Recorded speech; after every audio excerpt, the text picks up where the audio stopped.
Ladies and gentlemen, welcome back to the Dirty Pat Walsh channel on YouTube.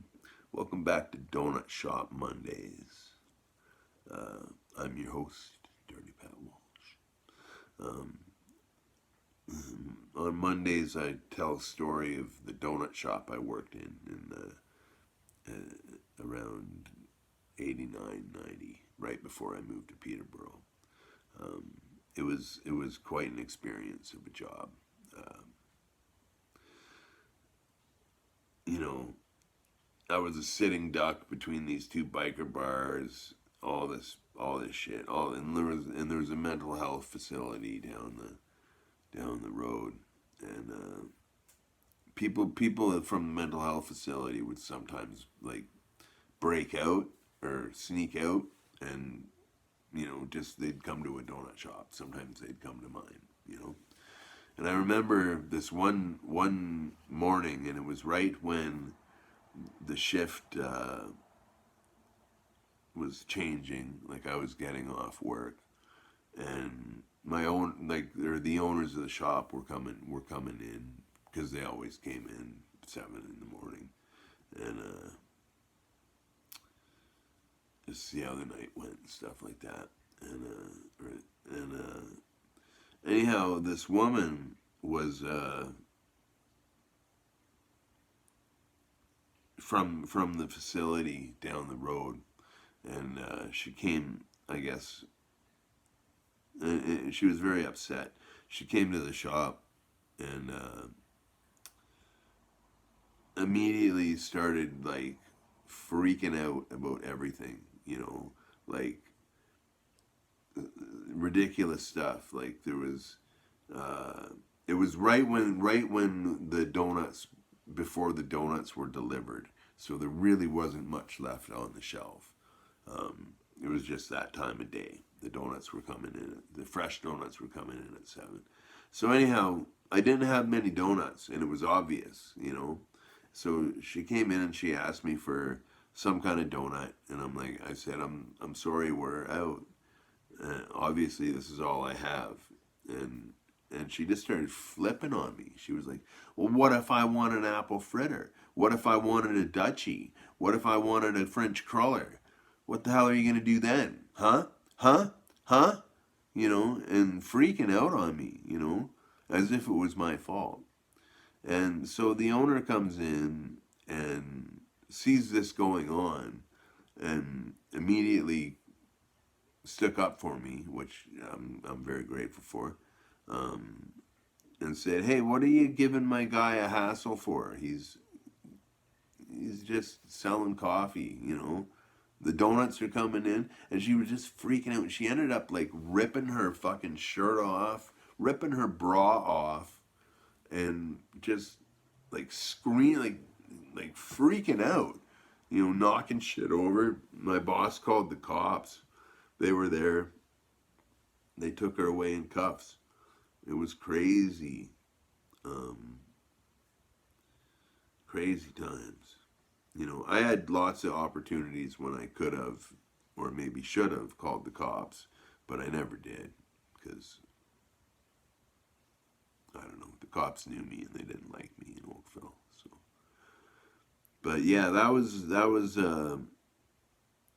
one of the within the first month of my working there, because at the time there was another owner named Don, and he was just this skinny little nerdy guy, and he was out of the picture within 2 months. But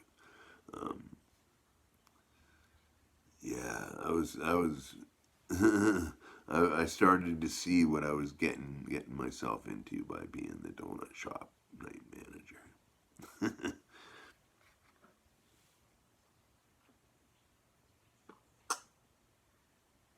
Most of the time I spent sitting on my butt, looking out the window, hoping, like, just keeping watch on the area, smoking cigarettes, and reading manuals of defense techniques.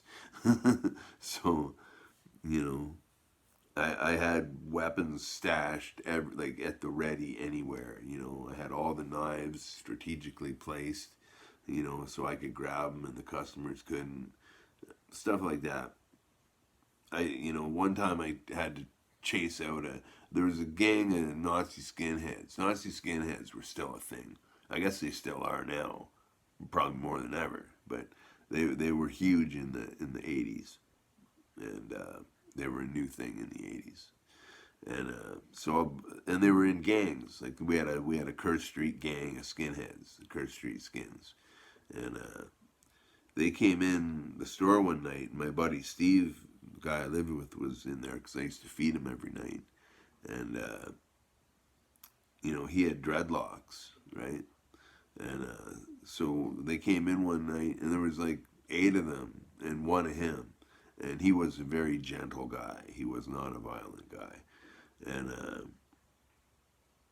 you know, they started messing with him. They grouped around him, started flicking his dreadlocks and all that stuff. And I grabbed a broom and I grabbed a bread knife and I fucking ran out from behind the counter and I just started charging at them, and it scared the fuck out of them, you know, because I had a big knife, and I didn't wet anybody up or anything like that, but you know, I woulda, and they all ran. They fucking ran out the door. You know, that's an incident maybe I should have called the cops on, but all right. I'm going to keep this short because most people don't last too long on my videos. So I will wish you all a happy Monday. And I know I've been ignoring my second channel, Lo-Fi Harmonica with Dirty Pat Walsh. That's going to come to an end soon. I got some stuff in the works for that. And yeah, thanks for watching and supporting the channel, everybody. I really appreciate it. You know, yeah, over 500 subscribers is something else to me. Yeah, I'm very grateful. So thanks for watching. You know, if you donate to my PayPal, thank you very, very much. And shout out to Bone Daddy's Lo-Fi Microphones. Shout out to Mirkwood Recordings. My new record is in the works. It'll be out sometime sooner than later, I think.